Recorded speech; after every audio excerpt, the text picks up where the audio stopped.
To embark on a journey associated with the Urantia Book is a step into one of the most expansive and complex literary undertakings in human history. If religion was rated using a trail difficulty chart, then the Urantia Book should be considered between an intermediate and double black diamond difficulty level, dependent on what section of the book you choose due to its varying authorship. With its 2,097 pages and deep dives into cosmology, history, philosophy, and divinity, it can feel like standing at the base of a mountain whose peak is hidden in the clouds. And it's immensely helpful to have a guide to help you get started in this tutorial video.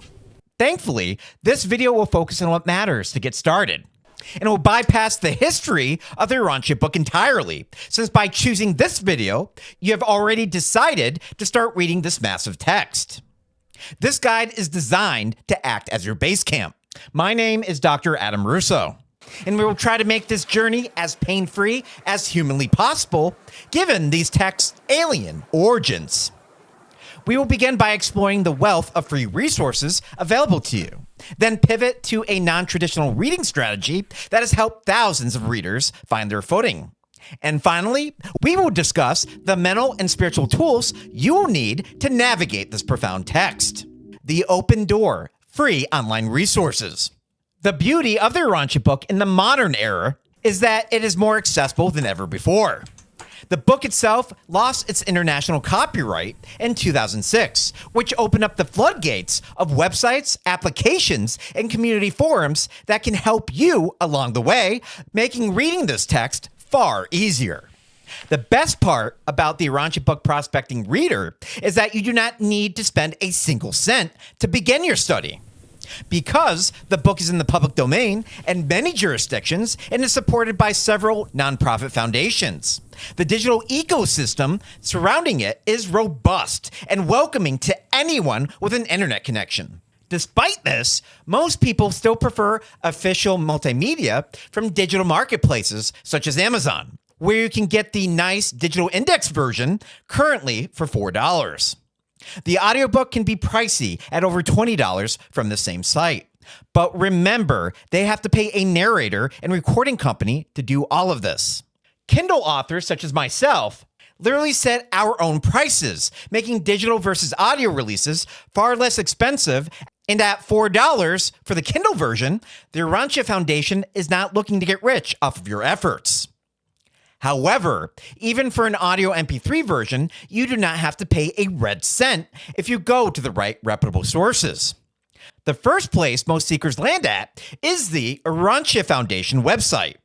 I consider the site canon for all my research and citation purposes. Yes, the website often has donation requests on their website, but they can be easily bypassed if you're just getting started. This is the oldest organization dedicated to the book, and they provide a clean, searchable interface for the entire text, along with a myriad of free resources with great server reliability.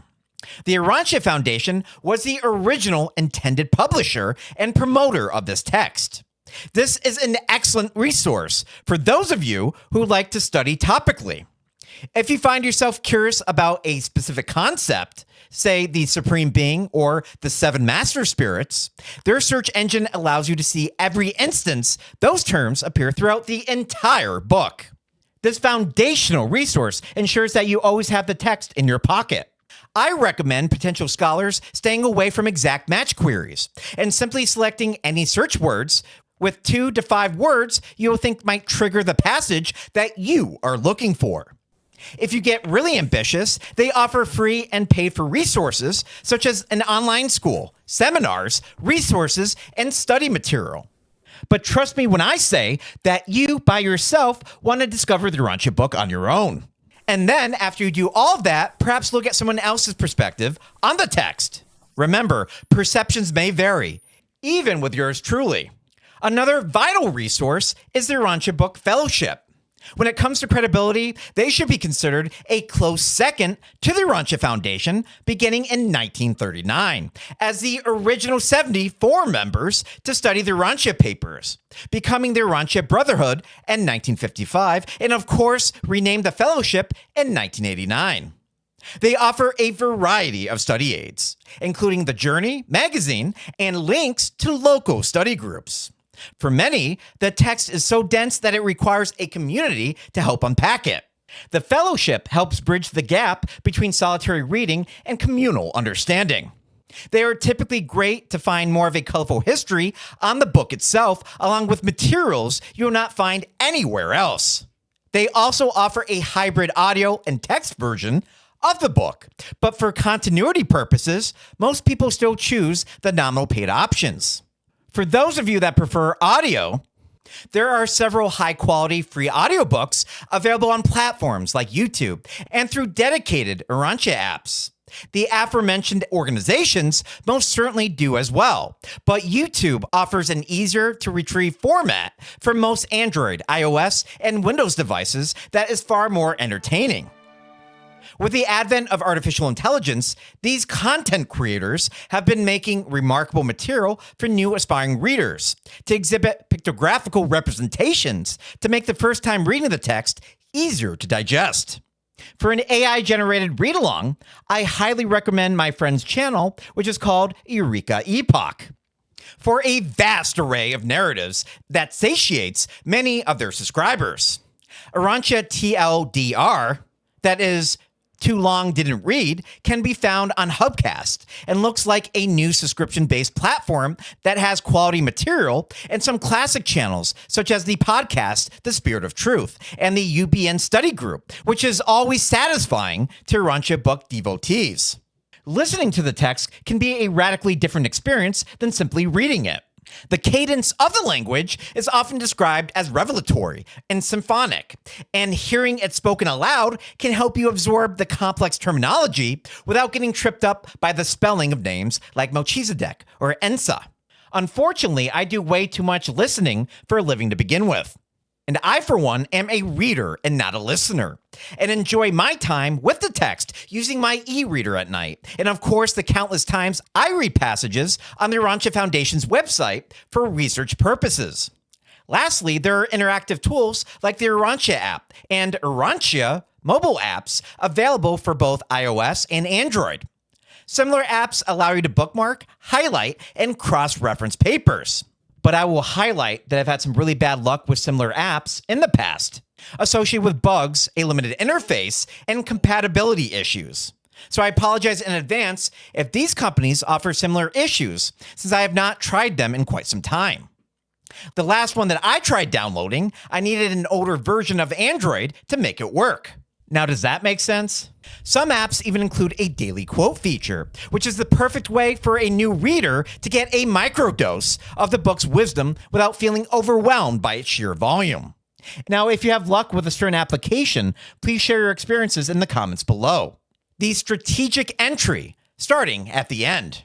Now that you have the book either in your hands, in your ears, or on your screen, the most important question is, where do you start? If you open to page 1 and read it like a standard novel, you may find yourself struggling by page 50. No, seriously, this isn't a joke. I mean, during my current reread of the text, I was learning about the physics and mechanics surrounding the eternal Isle of Paradise, literally saying in my mind, when will this all be over? With that said, you are not a slave to the Urantia book. If there is a section that disinterests you, I encourage new readers to simply skip over those sections entirely. When it comes to the Myers-Briggs type indicator, there are two types of people in this world. Sensors, who are like a methodical scientist that might actually enjoy these sections, and intuitives, who go with their gut instinct and just want to get the job done. Some of these technical sections might even be too much for those methodical, detail-oriented sensors that are among us. You know who you are. So, in a nutshell, the beginning of the book, Part 1, deals with the nature of deity, the Trinity, and the Isle of Paradise. It is highly abstract, intellectually demanding, and uses a vocabulary that describes realities far beyond human experience. Due to your limited point of reference, and my desire for you to keep your sanity, I will make the following recommendation. Almost every seasoned student of the book gives the same advice to newcomers. Start with Part 4. Being a psychotherapist, I know offering advice such as this often comes with psychological reactance since no one wants to be told what to do. But trust me, you do not want to burn yourself out in the beginning. In fact, the human higher intelligences that read the book have a run for their money in certain parts as well. Again, many of these authors, including the lowest midwayers, are smarter than we are. And it shows it how they write. Part 4 is titled The Life and Teachings of Jesus. It comprises the final 700 pages of the book, and for most readers, it is the most perceptible and emotionally resonant section created by those midwayers that I keep mentioning. Again, they are only a slight step ahead of us in intelligence, and their namesake comes from the reality that they are midway between the material and spiritual world, much like ghosts. While the first 3 parts of the book explain the how and where of the universe, part 4 explains the who. It provides a staggering day-to-day account of the life of Jesus, referred to in the book as Joshua ben Joseph, or Michael of Nebadon. This section reads a lot like a better version of the New Testament Bible. It's extremely relatable. Why part 4 works for beginners. Starting with the life and teachings of Jesus allows you to ground the book's high-level philosophy and human experience. This section will also discuss the many teachings of Jesus that are meant to be the bunny slope beginner's reference to the universe of how God operates. In part 4, you see the concepts of the earlier sections applied to real-world situations: family life, friendship, betrayal, joy, and death. It humanizes the grand cosmology. And the best part is, if you've already read the New Testament Bible, then you have a shadowy outline of how the story is going to go. Yes, there will be some surprises and some twists and turns, but the general theme of Jesus' life that you're used to is still there in essence. The narrative style of part 4 is also much more approachable. It reads like a biography written by someone who was actually there, watching from a perspective that sees both the human heart and the divine plan. Due to their divine connections, we actually have access to many of the mind accounts of the key players during the life of Jesus. Yes, you heard me right. We will know many of the thoughts and feelings of many of Jesus' apostles, including Judas Iscariot. It's stuff like this that truly has me thinking that the soul doesn't have an inner voice, and is most certainly perceptible to certain orders of higher celestial beings, and of course the adjutant mind spirits. Yep, probably what you're thinking. That is not a force you'll be learning about or reading about in section 4. In 4, you will find the descriptions of Jesus' childhood, his travels during his missing years, and his deep interactions with his apostles that go far beyond what is found in the New Testament. By the time you've completed part 4, you have a pretty good understanding of the book's personality. You will understand its tone, which is one of profound love, intellectual rigor, and cosmic optimism. When you eventually circle back to part 1 to learn about the nature of God, you will be doing so with the image of the Master Son in your mind, making the abstract descriptions of the Father much more tangible. In my opinion, this action will also strengthen your relationship with the Spirit of Truth that you will most certainly need on the rest of your scholarly journey to digest a great deal of the material to come. Navigating the vocabulary and concepts. As you begin reading, you will encounter words that do not exist in the English dictionary. Terms like Havona, Urantia, and Absonite appear frequently. My advice to new readers is simple. Keep reading. In fact, I keep getting requests to make material on future manifestations of God the Ultimate and God the Absolute. But even the context of the Urantia Book itself indicates that they are concepts currently far above our limited comprehension. Not to mention very few subscribers who actually watch those videos. I mean, I wouldn't. So again, for the first read-through, move on. I do have videos on Urantia and Havona, but that is material for a later time in your journey. Think of reading the Urantia Book like learning a new language through immersion. You don't stop a conversation every time you hear a word that you don't know. Instead, you listen for context, themes, and patterns. The book is self-defining. And if you read the book long enough, you will learn that there are spiritual helpers that will assist your efforts along the way, such as the Spirit of Truth or Jesus' Spirit I mentioned earlier. The book will often introduce a concept in one paper and then spend the next 5 papers expanding on it. If you get stuck on a specific term in part 4, don't let it halt your progress. Usually, the spiritual meat of the sentence is clear even if the specific celestial titles are unfamiliar. However, one of the earliest spiritual concepts that most new readers get is that of the thought adjuster. The book teaches that a fragment of the Universal Father lives within the mind of every normal-minded human being. But when it comes to your crazy Uncle Larry, well, he might be the exception. This indwelling spirit is your partner in your spiritual evolution. Understanding this makes the reading experience much more intimate. You are not just reading a book about God. You are reading a book about a God who is already inside you, helping you understand the text as you go. As is the mantra of many spiritual circles, the journey towards finding God is looking inward. And this process finally has a name to it, thanks to the Urantia papers. That's right. Even the number 7 has an explanation as to why it's holy in the Urantia Book. The spiral method of study. Many readers find that they cannot read the Urantia Book just once. It is designed to be read in a spiral. Your first pass through the text, starting with part 4, is about getting the big picture. Don't worry about memorizing dates, distances, or the names of various orders of angels or other celestial beings. I mean, look at what the Bible did with all those people that we don't even know who they are, but we're given their names, such as Melchizedek, sons of God, 24 elders, cherubim, and so on. The Urantia Book does this on a massive scale. The difference being that you will actually be given a satisfactory explanation of all the key players here that you do not have to memorize during your first playthrough. In fact, focus only on the key celestial beings mainly associated with our planet of Urantia, and then make your way onto our local universe on your second read-through, which will be a good strategy for you. Just let the story of Jesus wash over you, along with moments of saying to yourself, this makes more sense than the Bible ever did.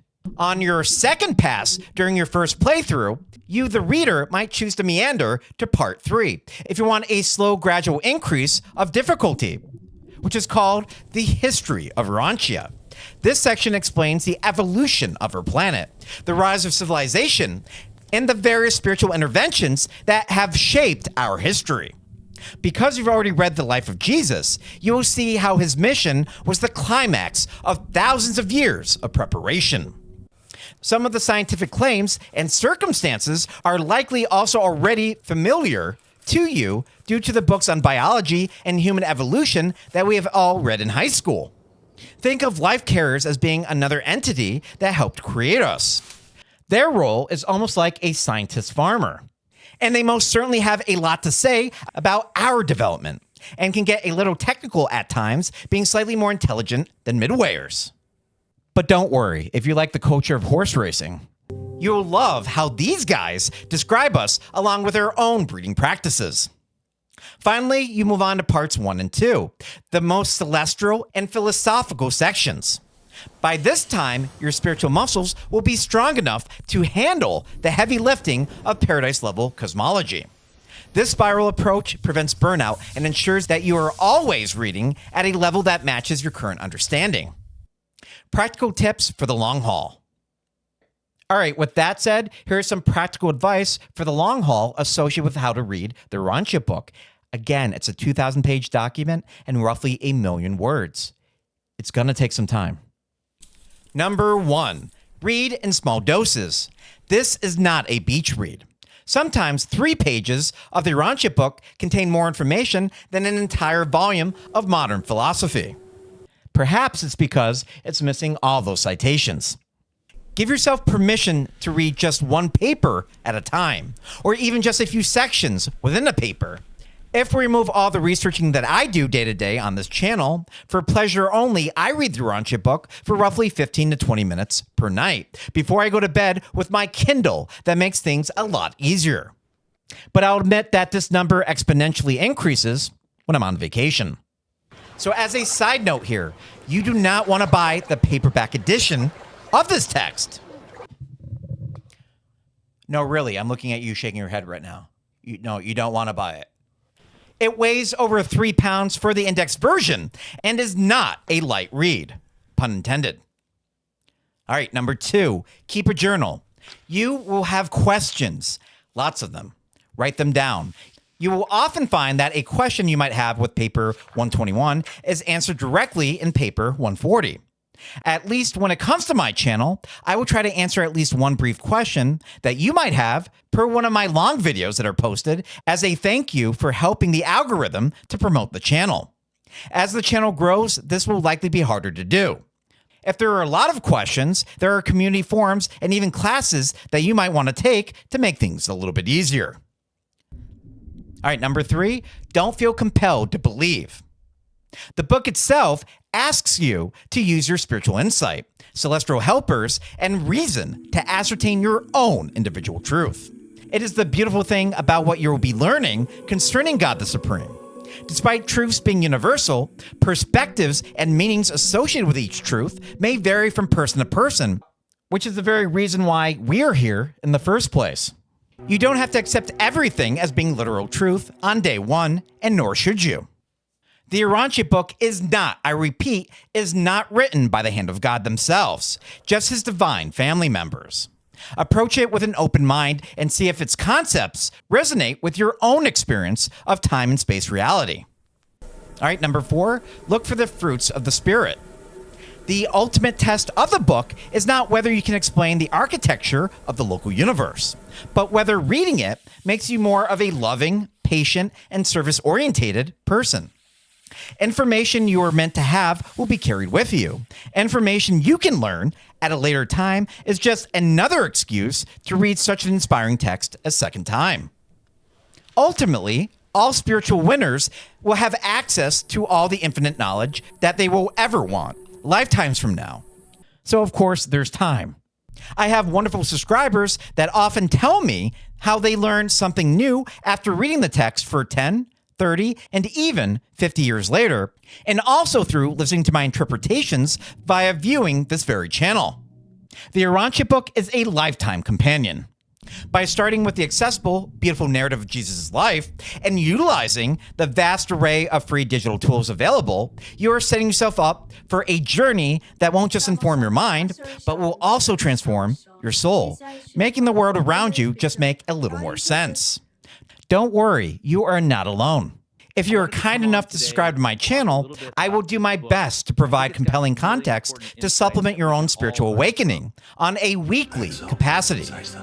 You are also welcome to use my community page to ask other subscribers for help from time to time. Welcome to the Change Talk LOC family.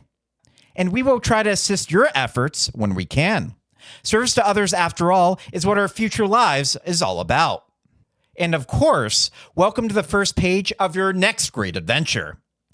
Thank you again for watching today's video, your continued support, and I'll see you on the next one.